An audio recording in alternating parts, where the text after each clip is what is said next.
ኩሉ ነፍሲን ዛኢቀቱል መውት ነፍስ በጠቅላላ ሞትን ቀማሽ ናት ይላል። ህይወትን ሲለግሰን ሞትንም በእኛ ላይ ወስኖ ነው ያመጣው።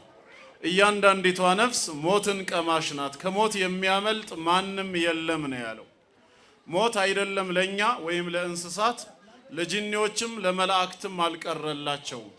ሞት የማይዘው የሞት ፈጣሪ የሆነው አምላካችን አላህ ብቻ ነው። ወተወከል ዐለል ሐይ አለዚ ላ የሙት እንዳለው ፈጽሞ በማይሞተው በሕያው አምላክ በእርሱ ላይ ብቻ ተመካ ብሏል። እኛ ግን ስንመጣ ወደዚህ ዱንያ ህይወት ብቻ ሳይሆን ሞትም በእኛ ውስጥ ተወስኖ ነው የመጣ ነው። ዓላማው ለምንድነው? ሊፈትነን ስለነበር ማለት ነው። አለዚ ኸለቀል መውተ ወልሐያተ ሊየብሉወኩም አዩኩም አሕሰኑ ዐመላ። ይሄ ዓለም የሥራ ዓለም ስለሆነ የትኛው ስራችን ይበልጥ ያማረ መሆኑን በተግባር ሊፈትነን አላህ ሞትና ህይወትን ፈጥሯል ማለት ነው። ስለዚህም ነፍስ የተባለ በጠቅላላ ሞትን ቀማሽ ናት ነው ያለው። ሞት የኃጢአት ውጤት አይደለም። የሌላ እምነት ተከታዮች እንደሚያምኑት ሞት በአባታችን አደም ወይም በእናታችን ሐዋ አለይሂም ሰላም አለመታዘዝ ሰበብም የመጣ ጉዳይ አይደለም። ሞት ከኃጢአት ጋር ከኸይር ስራ ጋር ምንም ግንኙነት የለውም። መጀመሪያውኑ ሰው በዚህ ምድር ላይ ሰው ሆኖ ሲፈጠር ዘላለም እንዲኖር አልተፈጠረም። አላህ አስቀድሞ ከሞት ጋራ ነው ህይወትን የሰጠን። ነሕኑ ቀደርና በይነኩሙል መውት እንዳለው መጀመሪያውንም ሞትን የወሰነው እሱ ራሱ ጌታ አላህ ነው። አደም በጀነት ውስጥ ሳያምፅ ከትዳር አጋሩ ጋር የተከለከለውን የዛፍ ፍሬ ሳይበላ በፊት ራሱ ሞት የሚባል ቀድያ እንዳለ ኢብሊስ ራሱ ያውቅ ነበር። ለዚህ ነው ከጀነት ለአደም አለይሂ ሰላም የአክብሮትን ስግደት አልሰግድም ብሎ እንዲወጣ የተባረረ ጊዜ ጌታውን አንድ ነገር ተማጽኗል። ረቢ ፈአንዚርኒ ኢላ የውም ዩብዓቱን። ቀድየቱል ባዕስ የመቀስቀስ ጉዳይ ሞትን ተከትሎ የሚመጣ ነገር ነው። ሰዎቹ እስከሚቀሰቀሱበት ቀን ድረስ ጌታዬ ሆይ አቆየኝ ብሎ መማጸኑ ባዕስ መኖሩን ያሳያል ማለት ነው። ባዕስ ካለ ደግሞ የግድ ሞት ሊኖር ግድ ነው። ሰው ካልሞታ አይቀሰቀስም። ስለዚህ ሞት የሚባለው ቀድያ ገና አደም ጀነት ከመግባቱ ከማመፁ በፊት የተላለፈ መለኮታዊ ፍርድ ነው። እኛም እንሞታለን። ታዲያ ከዛስ ምን ይከሰታል? አየቱ ይቀጥልና ወኢነማ ትወፈውነ ኡጁረኩም የውመል ቂያማ፣ እያንዳንዳችሁ የሥራችሁ ዋጋ ተሞልቶ የሚሰጣችሁ ነገ የውሙል ቂያማ በዕለተ ትንሣኤ ነው።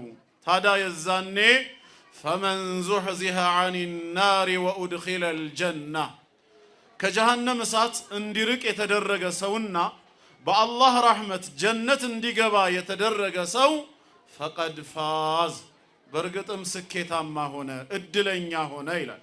ትልቁ ፈውዝ ማለት የአላህ ቁጣና ቅጣቱ መገለጫ ከሆነው ከጀሃነም እሳት ርቆ በአላህ ረሕመት ጀነት መግባት ነው። አላህ የጀነት ሰው ያርገን። አላህ በረሕመቱ ይዘንልን። ከዚህ ውጭ ሌላኛን የሚያስጨንቀን ነገር የለም። ሙዓዝ ብኑ ጀበል ረዲየላሁ ዐንሁ ረሱል ሰለላሁ ዐለይሂ ወሰለም ዘንድ መጥቶ የጠየቃቸው ይህን ጥያቄ ነው። የሱ ጥያቄም የኛ ጥያቄ ነው። ለሱ የተሰጠው መልስም ለኛም መልስ ነው። እሳቸው ዘንድ መጥቶ አኽቢርኒ ቢዐመሊን ዩድኺሉኒ አልጀነተ ወዩባዒዱኒ ዐኒ ናር ነው ያላቸው። ስለ ዱንያ አልጠየቃቸውም። ከሰዎች ሀብታም መሆንበት ብሎ ስለ ሀብት መጠየቅ ነውር አይደለም። ስለ ጤና ከበሽታ የሚርቅበትን አልጠየቃቸውም። መጠየቅ ግን ይቻላል።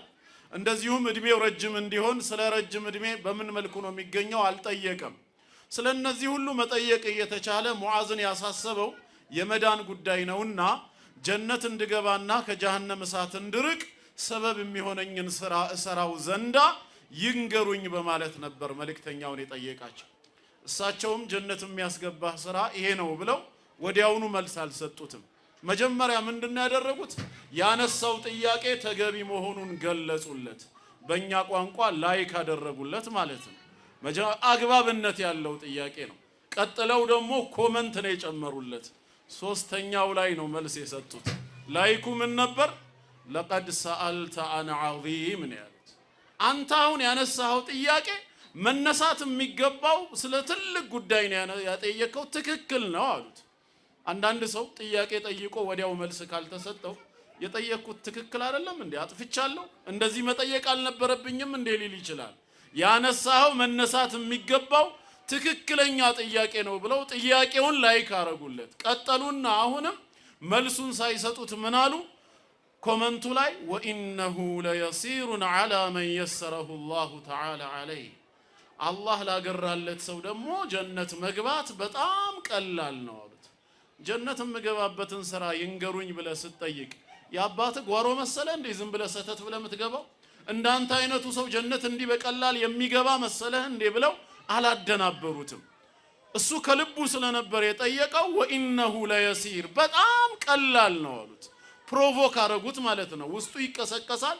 እንግዲህ አውስ ቀላል ከሆነ ስራውን ይንገሩኝ ዝግጁ ነኝ ማለት ይጀምራል። ነገር ግን እንደዛ ተብሎ ለየሲር ብሎ ቢያቆሙ ኖሮ ሰው በራሱ ስራ እንዳይመካ ለካ በራሴ ስራ እድናለሁ ብሎ ራሱ ላይ ተስፋ እንዳያደርግ ዐላ መን የሰረሁ ላሁ ዐለይህ አላህ ካገራልህ ከወፈቀህ ነው ብለው ደግሞ ያለሱ ገዛ ያለሱ ተይሲር እኛ በራሳችን ጥረት ምንም የምናረገው ነገር እንደሌለ ነገሩት ማለት ነው። እዚህ ጋር ልፋቱን እየለፋ አላህ ረህመት ላይ ደግሞ ተወኩል እንዲያደርግ ማለት ነው። ምክንያቱም አላህ ካላገራው ምንም ነገር የለም ማለት ነው። አላህ ያግራልን።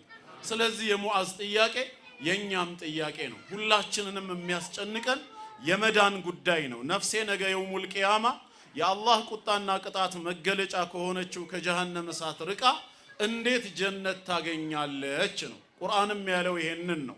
በአላህ ረህመት ከእሳት ርቆ ጀነት የተገባ ሰው በእርግጥም ዳነ ካለ በኋላ አላህ የምድራዊ ዓለምን ጉዳይ ደግሞ ሲነግረን ወመል ሐያቱ ዱንያ እቺ የዱንያ ህይወት ግን አይደለችም ማለት ኢላ መታዑል ጉሩር ጊዜያዊ መጠቃቀሚያ ማታለያና ሽምገላ የሞላባት እንጂ ሌላ አይደለችም ብሎ ተርኪዝ ልናደርግ የሚገባው የአኺራ ህይወት ላይ ነው የነገረን። ዛሬ የምንኖረውን የዱንያ ህይወት በሶስት ባህሪያቶች ደካማነቱን አላህ ገልጾልናል። በዚህ አየት መሰረት ከስሙ ጀምሮ አላህ ዱንያ ብሎ ነው የጠራት። ደና ከሚለው ግስ ርቢ ሆኖ ነው